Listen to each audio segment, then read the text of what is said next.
Let's read a book. Let's read a book. Today we are going to read from Words of Cars, Hoodwinked. Many years ago, way back before the interstate was glimmer in the stream rollers, windshield Mater didn't have a lick of rust of him.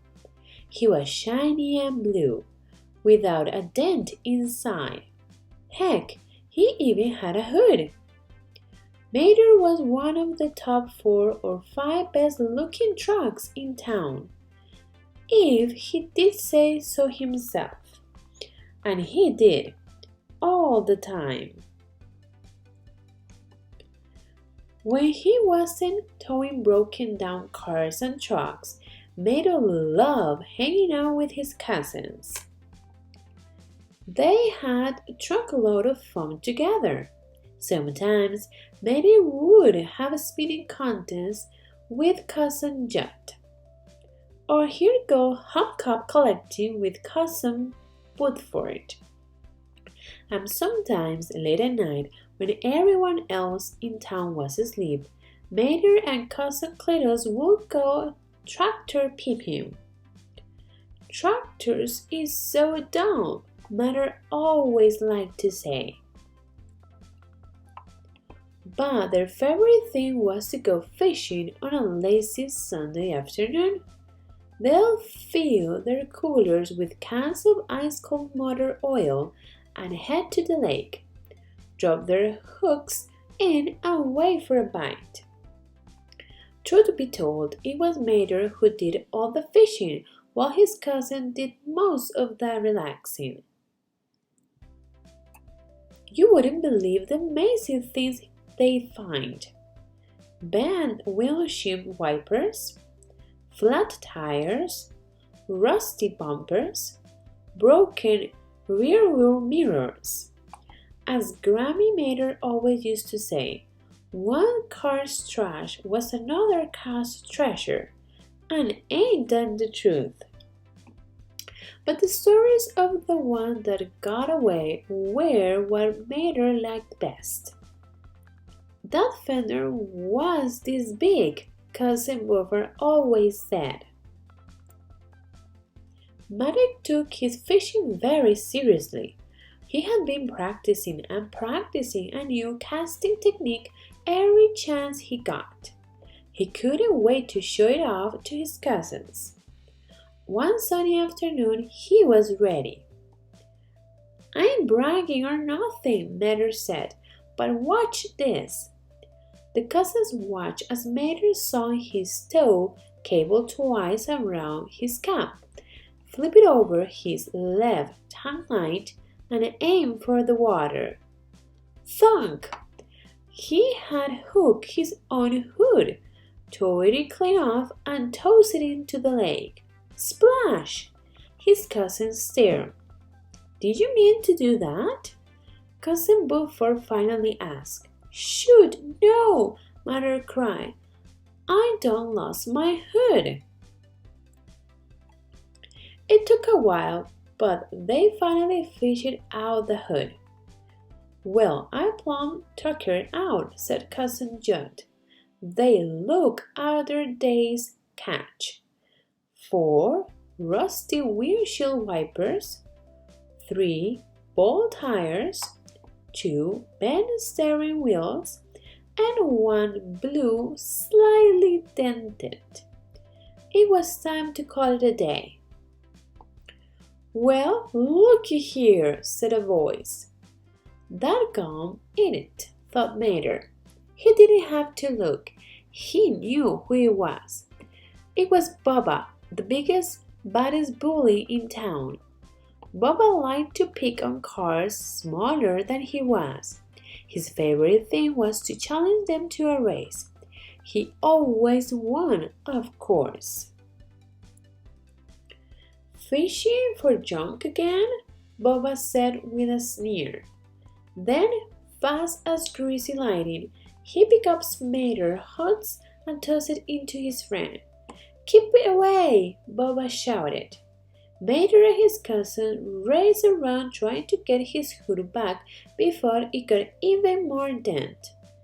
But Baba and his paw were just too fast. Finally, they grew tired on the game, but instead of giving Mater's hood back, they tossed it into a tree. "See you later, kids. It was fun playing with you," Baba called as they left. "Look what he did," Mater said gently. "He knew his mama was going to be madder than a wet tractor if he came home without his hood," she said. "Do you know how expensive hoods are, young man? Do you think they just grow on trees?" Staring at the tree, Mater had to laugh. It sure looked like they did. Luckily, Red, the town fire engine, passed by just then and rescued the tree-bound hood. Once Mater's hood was back in place, he and his cousin left the lake. "What's that noise?" Jude asked. "Nothing," said Mater, but his cousin was right. His hood was making a terrible ratting racket. "That ratting don't sound like nothing to me," Jude replied. So Mater tried squeezing his hood tight. Didn't work. He cracked it open a little. No dice. He sizzled. Nothing doing. He sizzled. Same thing. Then he had an idea so strange he thought it might work. Driving backward. "Whee!" cried Mater. "Kiss my grits and call me Nancy. It works!" And best of all, it was more fun than barrel of tailpipes. Mater just had to be careful not crash into anything. Soon they headed back into town. "Aha," said Cousin Cletus. "Are you seeing what I'm seeing?" "So we meet again," said Boba. "You got your hook back, huh?" He narrowed his eyes. "Well, again, it's time for a race then." Mater gulped. Boba leaned in so close that Mater could see the bugs in his grill.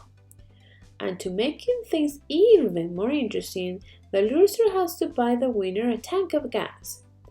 "I could use some high-octane fuel," Boba exclaimed.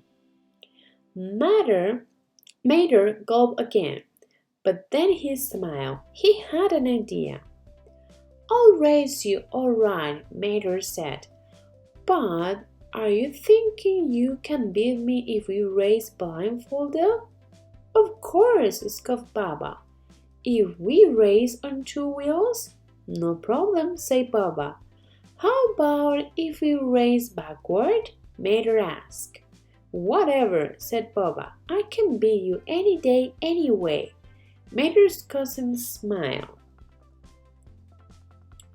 The race course began on Main Street, went twice around the single statue, and went straight to the finish line. Cousin Jude agreed to the starter. "On your mark, get set, go!"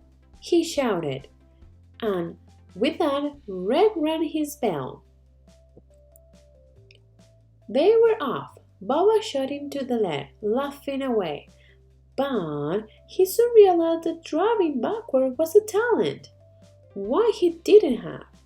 Halfway around the Stanley statue, he lost control, screaming like a scooter.